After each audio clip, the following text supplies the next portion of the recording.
Baik, terima kasih pemirsa Anda masih bersama kami dan Mensak yang mengangkat tema tentang munafik. Alhamdulillah kita sampai di segmentasi tanya jawab. Kita siapkan 3 waktu untuk Anda dan insya Allah nanti akan memperdalam tema kita berkaitan dengan bahaya munafik. Pertanyaan pertama kami akan berikan kesempatan kepada Bapak Muhammadun yang akan dijawab oleh Ustadz Ahmad. Silakan Bapak Muhammadun. Bismillahirrahmanirrahim. Assalamualaikum warahmatullahi wabarakatuh. Waalaikumsalam warahmatullahi wabarakatuh. Para ustadz yang dirahmati Allah, saya ingin bertanya, apa yang menyebabkan seseorang menjadi munafik dan bahaya apa yang ditimbulkan dari sifat dan perilaku munafik tersebut?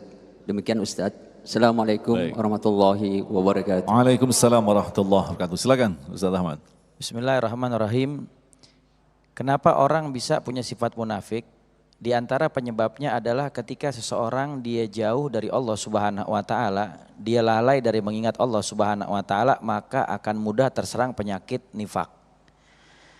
Makanya kata baginda Rasul Nabi Muhammad SAW, segala sesuatu perbuatan apapun yang bisa menyebabkan seseorang lupa dari mengingat Allah Subhanahu wa taala, maka itu akan membuat celah bagi syaitan untuk memasukkan berbagai macam penyakit ke dalam hati manusia. Makanya kita dianjurkan oleh Rasulullah untuk selalu banyak mengingat Allah. Mengingat Allah baik secara lisan maupun mengingat Allah di dalam hati kita. Karena kalau di hati kita selalu ada Allah Subhanahu wa taala, maka insya Allah kita akan terbebaskan dan terjauhkan daripada sifat nifak. Dan ini bahaya kalau sifat nifaknya hanya sekedar sifat nifak amali, maka mahbatun lil amal hanya sekedar menghilangkan amal saja, tapi itu pun sudah teramat sangat bahaya. Karena qad yu'addi ila nifakil akbar, dari sifat nifak yang kecil tadi, nifak amali, bisa menjadi seseorang itu nanti bakal jadi punya sifat nifak yang besar, yaitu nifak itikodi yang akhirnya mengeluarkan dia daripada agamanya, waliyadzubillah. Dan biasanya bahayanya apa? Satu, amal ibadah bisa rusak. Karena kalau kita perhatikan zaman sekarang banyak orang yang merusak ibadahnya dengan apa? Dengan sifat munafik. Kata Rasulullah SAW di dalam kitab An-Nasihah Diniyah, Rasul bersabda, man ahsana shalah haitsu yarahun nas wa asaa haitsu yakhlu faqad istahana rabbahu tabaraka wa taala. Siapa orang yang cakep-cakepin salatnya ketika dilihat orang, tetapi ketika tidak dilihat orang salatnya sejadi-jadinya, giliran lagi salat rame-rame Fatihahnya dibagus-bagusin. Bismillahirrahmanirrahim. Takbirnya Allahu Akbar. Giliran salat sendiri takbirnya buru-buru, nggak pakai tumakninah. Kadang suratnya yang dibaca 2 kul ya sama kulhu. Kalau dilihat orang yang dibaca suratnya Waqiah, Al-Muluk, dicakep-cakepin. Bukannya nggak boleh, boleh. Tetapi tanpa disadari dia punya sifat nifak. Itu nifak amali, mahbatun lil amal, bisa menyebabkan dia merusak amal ibadahnya. Bahkan kata Rasulullah, faqad istahana rabbahu tabaraka wa taala, orang yang nyakep-nyakepin salat ketika dilihat orang, ketika salat sendiri asal-asalan, berarti dia menghina Allah Subhanahu wa taala. Orang kalau udah menghina Allah, amal rusak dan juga dapat laknatnya Allah Subhanahu wa taala, dibenci Allah, dan yang lebih parah dari itu dia akan terjerumus ke dalam nifak yang besar yang menyebabkan dia kekal di dalam neraka, wal iyadzubillah. Begitu, wallahu a'lam bishawab. Ustadz Ahmad, mungkin bisa ditambahkan lagi ketika tadi dikatakan bahwa orang yang dekat dengan Allah adalah orang yang selamat. Tapi artinya ketika dekat dengan Allah ini membutuhkan proses yang sangat luar biasa. Salah satunya bahkan orang-orang yang dekat dengan Allah merasa dekat dengan Allah. Dia merasa saleh. Nah ini kan artinya penyakit yang menyusup tanpa disadari. Ustadz, bagaimana penjelasannya? Ketika kita ingin dekat dengan Allah Subhanahu wa taala, lalu kemudian timbul perasaan bahwa dirinya merasa orang yang paling dekat dengan Allah Subhanahu wa taala, maka dia harus segera lawan rasa itu. Kenapa? Karena di saat dia merasa dirinya lebih dekat dengan Allah ketimbang yang lainnya, berarti tanpa dia sadari syaitan itu membisikkan. Itu namanya talbisu syaitan. Bisikan-bisikan syaitan yang mereka menginginkan kita mendekat kepada kebaikan, tetapi packagingnya doang baik, padahal isinya adalah sesuatu yang buruk yang bahkan bisa menjerumuskan dia kepada kesombongan dan amal ibadahnya ditolak oleh Allah Subhanahu wa taala. Jadi di saat kita timbul perasaan seperti itu, bisikan di hati kita, lawan bahwasanya saya ini hamba yang hina, saya ingin mengharap ridho Allah Subhanahu wa taala, mudah-mudahan saya jadi orang baik. Begitu. Baik, terima kasih. Selanjutnya kami persilakan kepada Bapak Edius. Silakan. Bismillahirrahmanirrahim. Assalamualaikum warahmatullahi wabarakatuh. Pertanyaan saya begini Ustadz, sebentar lagi kan kita mendekati pemilu. Fenomena politik mulai hangat. Dan banyak ustadz atau ulama yang mulai juga berpikir soal politik. Nah, kadang kalau sudah berpikir soal politik ini kan kepentingan. Kepentingan mulai menyelimuti hati. Nah, bagaimana kita menyikapi sebagai umat yang pengetahuan agama kita sangat dasar atau sangat rendah lah terhadap ulama-ulama yang mulai di dalam penyampaiannya mulai ada sumpah serapah, ada suuzon, buruk sangka. Nah, kita kan bingung Ustaz, karena kita menganggap ulama ini adalah orang yang tahu hukum agama.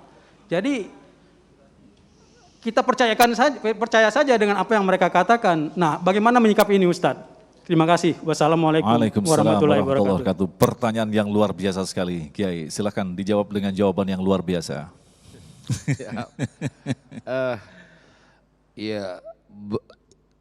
Tidak serta-merta orang yang terlibat dalam dunia politik, ulama yang terlibat dalam dunia politik, kemudian menjadi ulama dalam tanda kutip yang mengajarkan tidak baik. Karena berpolitik itu penting. Bayangkan bila kemudian dunia politik itu diisi oleh orang-orang yang tidak takut kepada Allah. Cuma biasanya rada beresiko tinggi. Engkau apakah bisa tetap istiqomah dalam ketakutanmu kepada Allah atau ketakutan dengan jabatanmu? Itu yang perlu dikhawatirkan. Karena Imam Ghazali membagi ulama itu ada ulama dunia, ada ulama akhirat. Ulama dunia adalah ulama yang dia orientasinya kepada dunia sehingga mereka melupakan untuk menyampaikan yang hak. Bila mereka berada dalam sebuah komunitas orang-orang politik, karena di politik itu kan sudah menjadi rahasia umum, tidak ada teman abadi, tidak ada musuh abadi begitu. Padahal kalau dalam Islam itu jelas teman-temanmu adalah orang-orang yang beriman, yang mereka tidak akan pernah menjerumuskan orang-orang yang beriman. Nah, bila mereka kemudian dalam dunia politik bisa memberikan warna, contoh seperti emang ini menjadi kenyataan bahwa pada saat orasi kemudian ada kepentingan, ada menceritakan aib saudaranya, menghujat, tidak dibenarkan untuk membuka aib saudaramu demi untuk meraup kepentinganmu. Bila kita melihat itu, maka kita kudu cerdas menyikapinya. Karena itu Imam Ghazali mengajarkan hati-hati ya engkau dalam berguru. Bila engkau melihat seseorang yang mengajak engkau untuk melakukan durhaka, kendati pun dia mempunyai label di masyarakat sebagai seorang ulama yang seharusnya tidak terjadi, maka engkau jangan mengikuti mereka. Karena sesungguhnya mereka mempunyai sebuah tantangan pada saat dalam aktif di dunia politik itu dan membuat mereka teruji apakah kemudian mampu menjadi orang yang istiqomah. Jangan kata di dunia politik, dalam hal ibadah saja bila salah niat bisa kepleset dan bahkan Al-Quran melaknat. Kita lihat bagaimana ada redaksi fawailul lil musallin alladzina hum an salatihim sahun alladzina hum yura'una wa yamna'unal ma'un. Jangan kata dalam berpolitik, dalam kepentingan-kepentingan duniawi, dalam hal sholat, maka itu diajarkan oleh guru ngaji kita, kalau baca ini surah fawailul lil musallin kudu diwasol. Karena kalau nggak diwasol jadi cuman sampai maka cilakalah orang-orang yang sholat. Harus dilanjutkan fawailul lil musallin alladzina hum an salatihim sahun. Saya melihat dalam hal ibadah saja masih juga berpeluang seseorang untuk terjerumus dalam sebuah kedurhakaan. Bila kemudian dia menginginkan dilihat oleh orang lain dan mengerjakannya males-malesan. Bagaimana dalam aktivitas yang bersifat duniawi, engkau kemudian mampu menjaga dirimu, memproteksi dari niat untuk urusan dunia, apalagi dalam dunia politik banyak juga yang disebut dengan janji-janji manis. Bila janji-janji manis berarti kan kenyataannya pahit. Maka itu Nabi bilang, hati-hati ya, mereka yang sudah menjadi pemimpin kemudian berdusta kepada rakyatnya. Itu menjadi dosa besar. Maka saya ingin menyimpulkan bahwa jangan kemudian kita mengeneralisir mereka ulama yang ikut di dunia politik kemudian ulama yang tidak perlu diikuti. Kita lihat dulu, mereka mewarnai atau diwarnai. Bila kemudian masuk ke dalam dunia politik, mereka sudah tidak mengatakan lagi yang hak, atau kemudian mereka justru membuka aib saudaranya, memfitnah saudaranya, maka stop, jangan diikuti ulama kayak begitu. Karena Allah tidak pernah membenarkan engkau memusuhi saudaramu sesama muslim. Bahkan mereka saja yang non muslim jangan dimusuhi kalau mereka tidak memusuhi kita. Apalagi cuman beda partai. Maka itu saya suka bilang, Mas Agung, partaimu boleh berbeda, organisasimu boleh berbeda, tetapi engkau adalah bersaudara. Bersaudara karena engkau satu agama, bersaudara engkau karena satu bangsa. Maka tak layak kau membuat luka di hati saudaramu. Kiai, kalau tadi dikatakan bahwa kita harus cerdas dalam menghadapi kondisi seperti ini. Tetapi yang jelas kita tahu bahwa kecerdasan membutuhkan literasi yang kaya. Sementara kita orang-orang awam sering mengiyakan apa yang disampaikan oleh para ulama karena mereka pun juga bersandar pada ayat dan hadis. Artinya bagaimana kita menentukan parameter seperti ini, Kiai? Memang ini menjadi tantangan karena kadang-kadang kita terjebak kepada popularitas juga. Ini orang udah populer nih, ulama besar, ini organisasi tertentu nih, orang yang kemudian kita menganggap itu membenarkan sesuatu yang padahal keliru.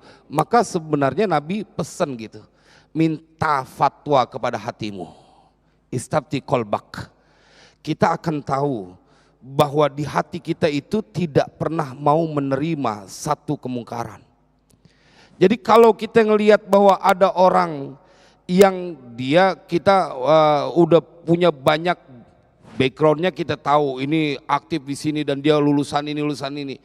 Tetapi kalau engkau mengetahui dia membuka aib saudara, menebar fitnah, mencaci maki, menyebut nama orang, bahkan kalau sifatnya aja nggak ada masalah. Tapi kalau menyebut fulan termasuk kepada pemerintah yang mereka engkau kemudian caci, engkau tidak dibenarkan.